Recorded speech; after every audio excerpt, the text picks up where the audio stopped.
Hello বন্ধুরা, তোমরা সবাই কেমন আছো? তোমরা আশা করি ভালো আছো।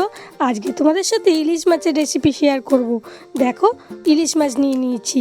এরপরে ইলিশ মাছগুলোকে ভালো করে কেটে ধুয়ে নেব। ইলিশ মাছগুলোকে কেটে আর ধুয়ে নিয়েছি। এরপরে সামান্য নুন আর হলুদ মাখিয়ে আমি হাত দিয়ে ভালো করে এর মধ্যে নুন হলুদটা মাখিয়ে রেখে দেবো 5 মিনিট পর। এরপরে একটা পাত্রে লম্বা করে কেটে রাখা কিছু বেগুন নিয়ে নিয়েছি।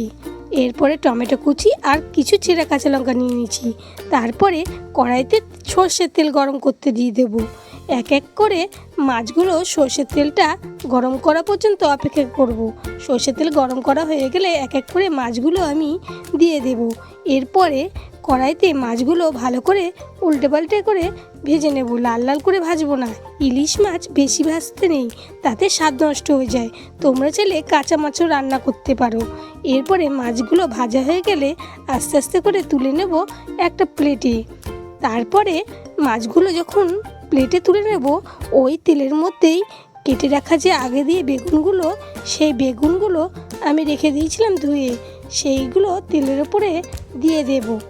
তেলের উপরে দেওয়া হয়ে গেলে বেগুনগুলো আমি ভালো করে বেগুনগুলোকে লাল লাল করে ভাজতে থাকবো। লাল লাল করে বেগুনগুলো আমি এপিট ওপিট করে দুপিটেই ভেজে নেব। দেখো, বেগুনগুলো আমার ভাজা হয়ে গেছে।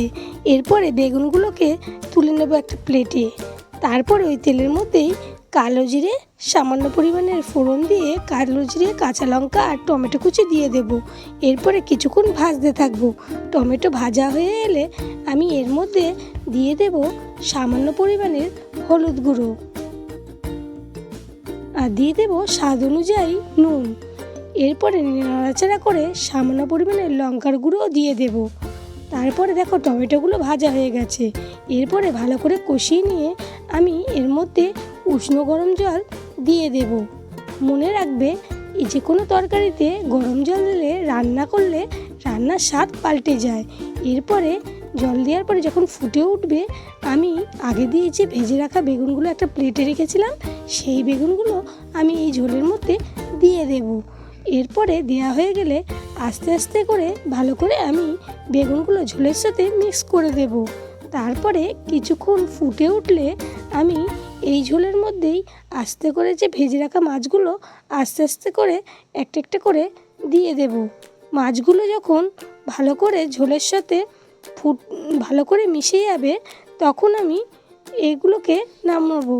কিন্তু মাছগুলো যাতে ফুটে ভালো করে রসের মধ্যে ফোটে, তার জন্য আমি গ্যাসের ফ্লেমটা একদম আস্তে করে দেবো, যাতে মাছগুলো ভালো করে ঝোলের সাথে মিশে যায়।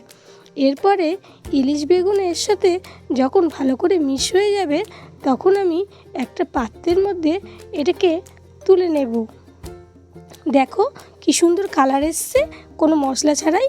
ইলিশ মাছের তো টেস্ট আছেই, কিন্তু সামান্য মশলা দিয়ে এত টেস্টি একটা রান্না বলে বোঝাতে পারবো না। ফুটে উঠেছে, এবার এটাকে আমি একটা পাত্রের মধ্যে ঢেলে নেব। চলো, একটা পাত্রের মধ্যে ঢেলে নিয়েছি। এবার এটাকে গরম ভাতের সাথে পরিবেশন করব, ইলিশ বেগুনের ঝোল। তাহলে বন্ধুরা, আজকের রেসিপিটা কেমন লাগলো অবশ্যই কমেন্ট করে জানিও। এত গরমে রান্না করে পরে যখন রান্নার প্রশংসা পাওয়া যায়, তখন কোনো কষ্ট মনে হয় না, তাই না?